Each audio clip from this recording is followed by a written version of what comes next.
Yeah, the word expressed is missing. Okay. Income expressed. Okay. Sorry. Okay, that's what I mean. Sorry. Income equals GDP. Okay.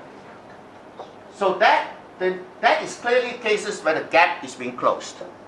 From 12 to 55 to 66, 11 percentage point closing of the gap. And let's look at Malaysia. Malaysia started off in 63, the founding, richer than both Taiwan and South Korea. Malaysia reached 30% of US living standard in 1996. We grew slower than the other two, but we did grow. And perhaps at that time we could even console ourselves with the fable of the tortoise and the hare. You know, we might grow slowly, but one day we'll show them what success is. But by the time of the global financial crisis came around, Malaysia has just reduced the gap by 1 percentage point. Professor, Yes, sir. in 1996, Asia, this part of Asia, collapsed. Thailand, Indonesia. Malaysia was the only one that didn't collapse. Sir, I know, but let us look and ask ourselves.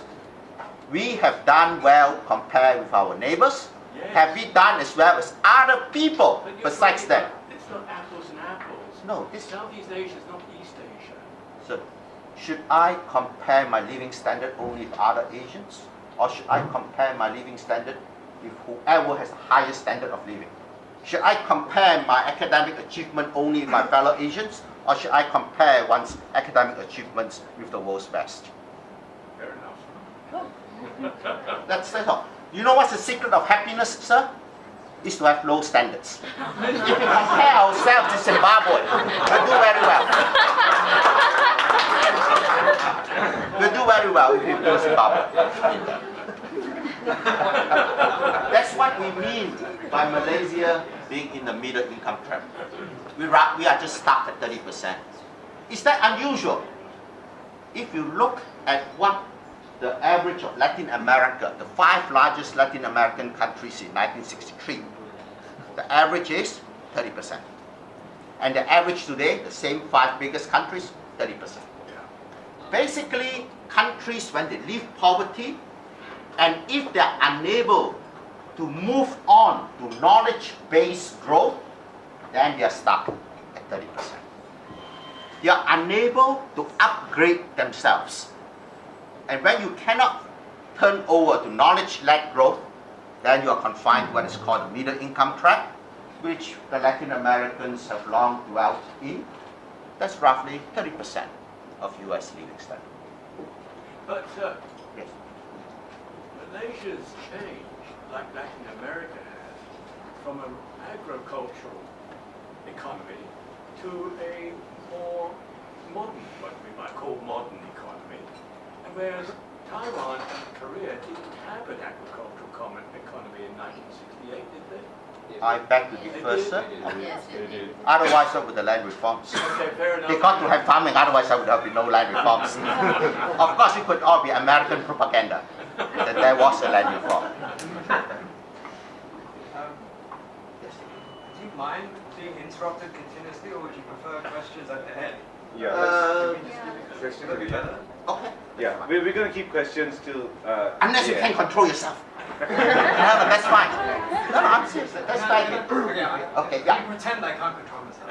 Okay, thank you. Just ask this one question. I mean, how relevant in the 21st century do you think judging standards of living by GDP really is? Oh, what we can adjust it with ecological by the green GDP and all of that. These are all proxies. The question is, on the same imperfect measures, we are stuck compared with others. That are not, what am I trying to do? Am I trying to get a perfect measure of what GDP is? Or am I more interested in what is our progress compared with other countries? Yeah, For myself. Yeah, but the measure by which you measure progress is important, because GDP doesn't necessarily measure progress. Then we come, okay. I'll take this question. We ask ourselves, how do we measure progress? And why should we bother to catch up we know many people who have said, I'm poor but I'm happy. Yeah, right? That's a measure of progress. I'm happy. That's good enough. What could beat that? I would say that one's happiness would be a lot higher if one could take care of one's parents and take care of one's children. Your parents would not be unable to afford first world medical care if you don't have a first world income. Your children will find it hard to get a first class education if you do not have a first world income. Basically, a first world income allows you to reach a much higher standard of living, specifically for your parents or for your children. Perhaps I myself may regard my life as no more valuable than that of a dog, 狗命一条, but I don't regard that of my parents or my children. But I think we digress when we talk about whether this is the best measure or not. But I would say that if you want to have first world income, then you can afford first world health care for your parents. Now, let me come to that. The government clearly knows we are in trouble, at least since 1996. How do we know that the government knows that we're in trouble? Because the government has come with one expensive program after another. In other words, if something is not broken, there's no need to fix it. When you come up with a program, it is because something is broken and you need to fix it. Let me name 4 programs that we all know very well. Just put them all up. 2, 3, 4. Stop there. We know the talent corps. The existing talent corps is an admission that there's a shortage of skilled labor in Malaysia. That's why we are unable to move on to the knowledge-led growth. We don't have people who are good enough to push us on to the next step up the value-added ladder. And we have the Corridor Utara program that is not so well known in the Klang Valley because the Klang Valley is very unusual compared to the rest of Malaysia. This is an oasis of prosperity in a land of general economic stagnation. Specifically, it has gotten to be politically unacceptable, such that Badawi had to respond to the backwardness of Penang with the Corridor Utara. He responded with the East Coast Development Program for Terengganu, Pahang, and Kelantan, and for the South, he had the Iskandar Program.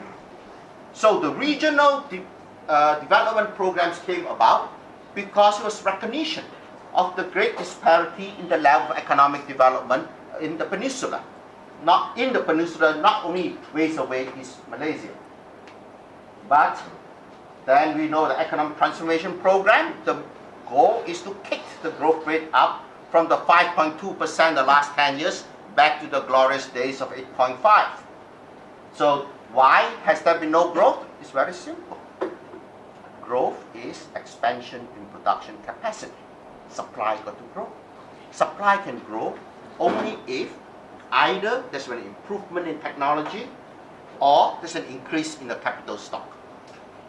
You got to build more factories. You got to more equipment. Then production capacity increases. So, and what has happened in Malaysia? If you look at the investment rate in Malaysia, which is investment divided by GDP, it's fallen roughly by half. Because investment's fallen by half, the growth rate's fallen by half. And none of these 3 has worked to the satisfaction of the government. So the government was brave enough to admit the reason why none of these 3 had worked is because they were administered badly. So the way to improve the performance of the government agencies implementing the programs is to have the government transformation program. And the driver of that is Pemandu. And Pemandu's key operating instrument is various key performance KPI, key performance indicators. Now, let's look at Pemandu. There's one common thing about all these programs. Pemandu is not new. Pemandu is just scaling up of what the state has done before. In the early 1990s, Mahathir was pretty dissatisfied with what he saw with the performance of the civil service. So he started something, he implemented a new agency called MAMPU, M-A-M-P-U. It's actually all in English words. I forgot what MAMPU stands for. Basically has an office in every government agency in every state, and it has to coordinate the work. After around 5 years, Mahathir saw that MAMPU really MAMPU'd. It just did not make a difference. Hi Steve, welcome. Sit down. So what happened is that Mahathir, since MAMPU didn't work, he came up with the Implementation Coordination Unit. Being a doctor, he knew that a country needed ICU, right? Implementation Coordination Unit. And that has even more officers in different government agencies across the country to coordinate the work, to push the people to implement the projects. It didn't work. So now we have a MAMPU. Maybe third time lucky. You know, how optimistic should we be about KPIs? The trouble with KPIs is depends on who sets it. For example, on March 20th, after Najib gave his report card on the health of the Malaysian economy and society, a headline in the Star said, Malaysia on way to having the world's best education system. What was the basis for being able to say that? Because the number of people in 2012 who had top scores in the STPM, that's the Form 6 exam, was 423, compared to, in 2011, the number 305. So the number of perfect students had jumped by a third in 1 year. Basically, the brilliance people has increased miraculously. Not miraculously, through the hard work, you know, I'm sure we're all very proud parents. But the thing is, I often wonder, why is it that the number of people who get maximum A's keep increasing every year in the last 20 years, unlike my time, where the number of people who could get the maximum A's stays for the same every year? Because perhaps people have just changed the line in which you draw what qualifies as an A. So when you set KPIs, would any government willingly set a KPI that makes itself look good? Makes itself look bad, I mean by slapping itself in the back. So you set KPIs like, what's the proportion of people who clocked in before 9 a.m. and what's the proportion of people who clocked out before 7 p.m. You might have very good KPIs on both of them. Lots of people come to work early and lots of people left very late. But what's the productivity that's done? And were they stumbling blocks or starting blocks for projects? Right? KPIs, when you set by yourself, doesn't mean very much. And if you look at Talent Corps, that is a scaling up of an existing program, the Returning Expert Program. And the Corridor Utara, the regional development programs, were a consolidation of various regional programs in the different ministries. And the Economic Transformation Program was a consolidation of various programs in promoting government projects. So one way of describing the whole thing is, most of the reforms that we see consist of doing more of the same and hoping for a different result the second or third time. It's like, are you ready for BN? You got one answer, and then you say, are you ready for BN again, expecting a different answer? And then you say a third time. No, scaling up, that's what we specialize in doing so far. So the first principle when it comes to managing economic transformation is, you should not look at the symptoms, but look at the root causes. In other words, if you say that we have a shortage of human talents, the answer is not just to treat the symptom by trying to attract more from the outside, but to ask, is it possible because it's a self-inflicted wound? In other words, do we have policies that drive people out of the country? And if that is true, then just stop the policies that drive them out, and no need to have the policy that invite them back afterwards. So The diagnosis is very important because it determines the direction of reform.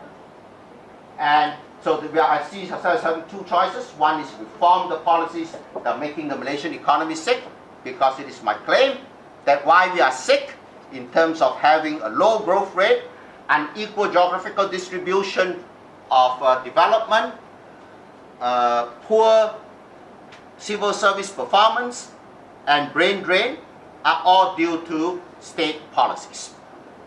Or should we do what we continue to do?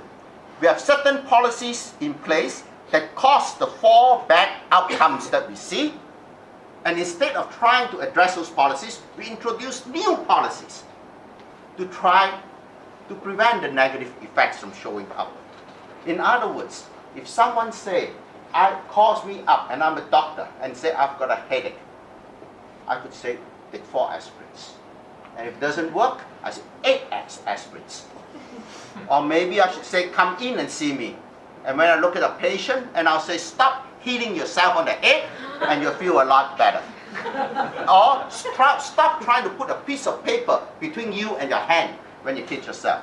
And if one piece of paper is not enough, you can try to put 2 pieces of paper, 3 pieces of paper. That's not the most efficient solution.